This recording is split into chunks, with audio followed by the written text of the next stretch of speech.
लेकिन दुर्भाग्य यह है, और मुझे कहने की हिम्मत दीजिएगा, जिस कश्मीर के माननीय मुख्यमंत्री तक ये कहते हो कि मुझे ऑटोनॉमी चाहिए, मुझे ऑटोनॉमी भी उस तरह से चाहिए जैसे कि अलग कंट्री को पूरी स्वायत्तता दे दी गई हो।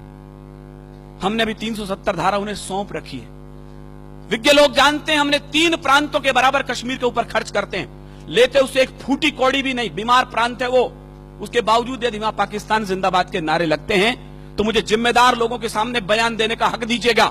और शायद मैं पहली बार बोल रहा हूं जिम्मेदार लोगों, तो मेरी हिम्मत को दाद दीजिए, मैं कहां खड़ा हूं और किसके सामने क्या बयान देने जा रहा हूं। कश्मीर वो बेवफा औरत हो चला है जो खाता हमसे है, पीता हमसे है, पहनता हमसे है और नैन मटक के पड़ोसी से करना चाहता है।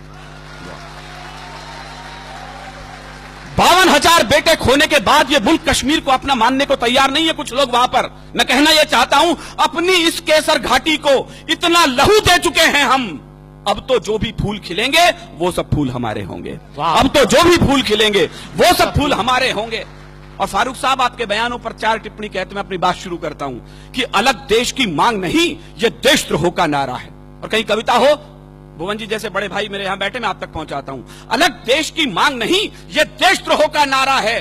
ठंडी झीलों से निकला जो जलता सा अंगारा है, उन बेटों से गद्दारी है जो पर्वत पर सोए हैं। या पुलिस के जवान और सेना के जवान हैं, मैं आज की शाम उन्हें अपनी कविता सौंप रहा हूं। उन बेटों से गद्दारी है जो पर्वत पर सोए हैं, ना इंसाफी है उस मां से जिसने बेटे खोए हैं। और तुमको भी फारूक जी इसका, मुझे एक एक श्रोता के हाथ खड़े करके तालियां चाहिए इस बार मैं ठीक बोल रहा हूं तो, तुमको भी फारूक जी इसका सचमुच ध्यान रहा होता अगर तुम्हारा बेटा सीमा पर कुर्बान हुआ होता। अगर तुम्हारा बेटा सीमा पर कुर्बान हुआ होता, अगर तुम्हारा बेटा सीमा पर कुर्बान हुआ होता।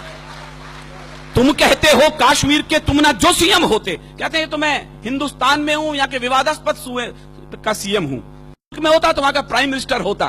फारूक साहब, हिंदुस्तान में राजस्थान वो मिट्टी है जैसे इतिहासों को आईने दिखाए, एक आईना मैं दिखाता हूं। तुम कहते हो काश्मीर के तुम ना जो सीएम होते, जाते पाकिस्तान वहां पर तुम उनके पीएम होते। फारूक जी अगर पाकिस्तान का, मुझे आपकी कमजोर तालियों के बीच कविता पढ़नी पड़ रही है, मेरा दुर्भाग्य भी हो सकता है। फारूक जी अगर पाकिस्तान का कुछ इतिहास पढ़े होते, फांसी के तख्ते पर तुम भी भुट्टो संग चढ़े होते।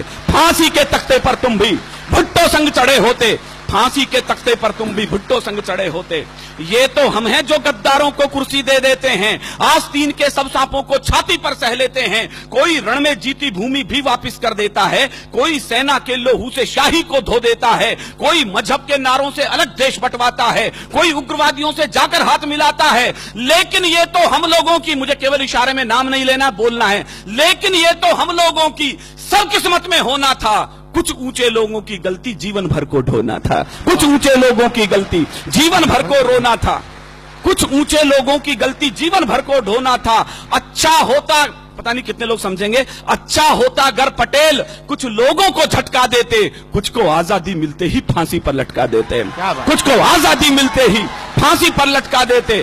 फिर ना कश्मीर का झंझट ना खूनी होली होती, फिर ना कश्मीर का झंझट ना खूनी होली होती, ना बंदूकों के साये में मेहंदी और रोली होती। अगर कबूतर श्वेत नहीं, यहां गुरु गोविंद सिंह के बेटे बैठे, मैं इनकी पगड़ी को गुरुद्वारा मान करके प्रणाम करना चाहता हूं। संजय ने अभी बताया, चुटकुलों की कौम बना के रख दिया हमने सरदारों को। माफ करें साहब, ये बलिदानों की सबसे बड़ी कौम थी। हमारे बड़े कवि बताते हैं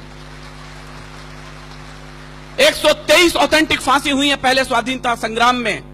आपकी तालियां इस बात को फख्र से बड़ा कर सकती है उनके बलिदान को कि 83 बेटे सिख मां की कोख ने दिए थे उसके लिए। क्या बात। हरिओम जी लिखते हैं, हम कर्जा खाए बैठे हैं गुरु गोविंद की कुर्बानी का, हम क्या एहसान चुकाएंगे उनकी आंखों के पानी का। हम उनकी गणना करते हैं आजादी के आधारों में, जिनके आगे जिनके 2-2 बेटे चिन गए दीवारों में, जिनके आगे जिनके 2-2 बेटे चिन गए दीवारों में।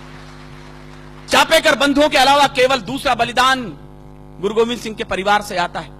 4 बेटे थे, चारों के चारों युद्ध में और चमकौर के युद्ध में बलिदान हुए। 2 बेटे सरहिंद की दीवार में चिनवा दिए, 2 बेटे चमकौर के युद्ध में बलिदान हुए। रणक्षेत्र से दोनों बेटे आए मां के पास, मां प्यास लगी है। मां ने कहा शर्म नहीं आती रणक्षेत्र में खड़े हो, शत्रु के लहू से प्यास क्यों नहीं बुझा लेते। क्या बात। दोनों के दोनों बेटे बलिदान हो गए। मां की आंखों से आंसू आने लगे तो गुरु के पास गई, 4 बेटे थे, चारों तो बलिदान हो गए, अब क्या करूं इस खाली कोख का। जो उत्तर दिया गुरु गोविंद सिंह ने, मेरे रोंगटे खड़े होते हैं। देश धर्म के वास्ते वार दिए सुचार, मत बजाना विनीत चौहान की कविता पर तालियां। यदि उठ सके तो उन बलिदानियों के नाम उठे जिनकी बदौलत आज हम यहां खड़े हैं।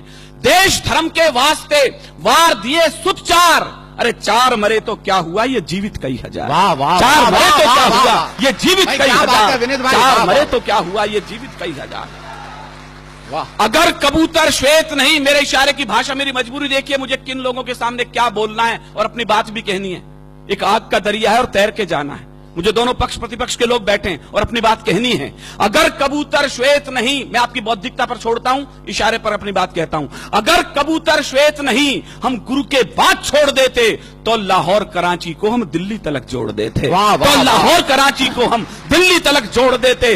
अब भी अटल इरादे लेकर भारत के लोगों जागो, शांति मंत्र की पूजा छोड़ो, दुश्मन पर गोले दागो। शांति मंत्र की पूजा छोड़ो, दुश्मन पर गोले दागो।